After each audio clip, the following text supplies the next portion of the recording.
Well, greetings! My name is Dan and welcome to the channel. In this video I'm going to be discussing ancient mirrors, what they were like and what sort of reflection quality they could have achieved, including some creative ancient uses for mirrors, framed around some brief history. So let's get into it, then later we can all reflect on the video. The earliest mirrors that we found date back to around 8,000 years ago or around 6000 BC. They were hand mirrors made from obsidian, a natural volcanic glass which forms when lava cools quickly with minimal crystal growth. They were discovered in Çatalhöyük in Anatolia. Back then they were already using broken obsidian pieces for arrowheads and pottery decoration. So those Neolithic people at the time figured out that if they polished the surface of obsidian flat it would show a reflection. Fast forward a few thousand years and bronze mirrors started showing up around 2900 BC in Egypt. Here are some examples. Bronze mirrors also started popping up around 2000 BC in China, and here are some examples of those.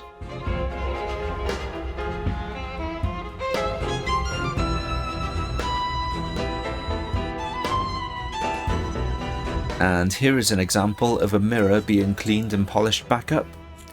Granted, we can polish far finer than the ancient people were capable of with their materials, but I think this shows how good many ancient mirrors could have been, especially by a skilled person.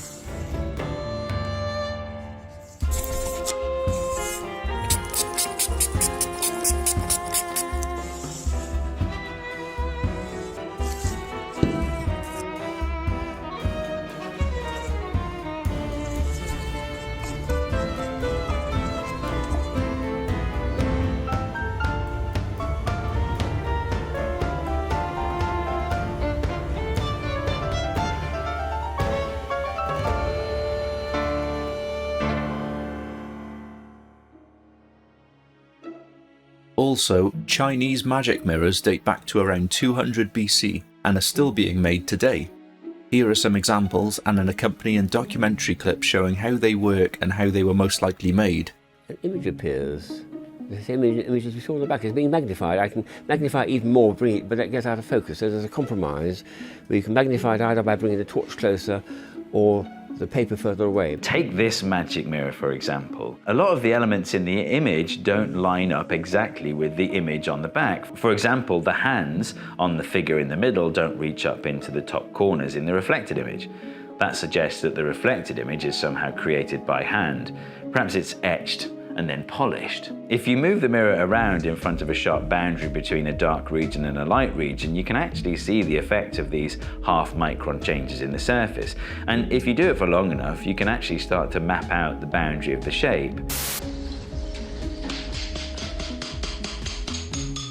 2 hours later, the mould has cooled and the cast is broken out. The copper plate is blank on one side. Today, the other side displays a Buddha. However, during the persecution, a false back concealed the Christian image.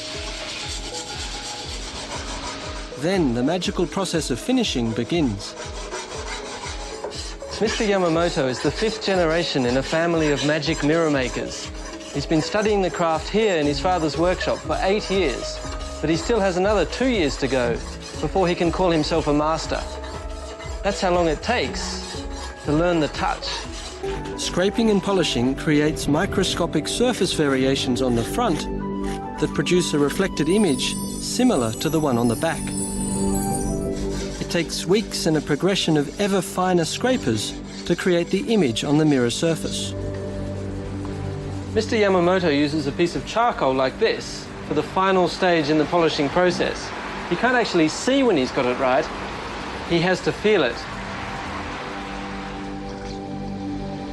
The entire process takes about 3 months, start to finish, even for the most skilled craftsmen.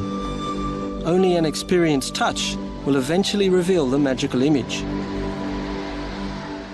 Once the mirror has been polished, it's coated with a thin film of nickel, at which point it looks exactly like an ordinary mirror. For the final stage in the process, it's taken outside to check that the image on the back reflects through the front. If the light is right, it does. We also started seeing mirrors made of silver around Roman times. The Lighthouse of Alexandria is worth mentioning, as it is thought to have been the first lighthouse to reflect light using mirrors, and is suggested by historians that it had a curved bronze mirror at the apex. It was constructed in 290 BC, and unfortunately suffered heavy damage from a few earthquakes between the year 956 and 1323 CE, so is no longer standing. There's also the tale of Archimedes' heat ray, which apparently used mirrors to focus light on Roman ships, making them set on fire during the siege of Syracuse in 213 to 212 BC. But there's no records in any of Archimedes' works and was only spoken about by historians centuries after the siege, so its reliability is under question. This method has also been tested numerous times over the last few hundred years, and modern tests have shown it to be extremely impractical and rely on quite specific conditions, including weather, time of day, ship movement, and using either huge or many precisely aligned mirrors. So it probably never happened thousands of years ago when Archimedes was around, but it's still an interesting idea. It certainly wasn't impossible, and would be cool if it ever comes to light that he did play around with this idea. Bronze and silver were the main materials that mirrors were made out of all the way up until the 1500s. It was then when we converted to using glass plates like we know today.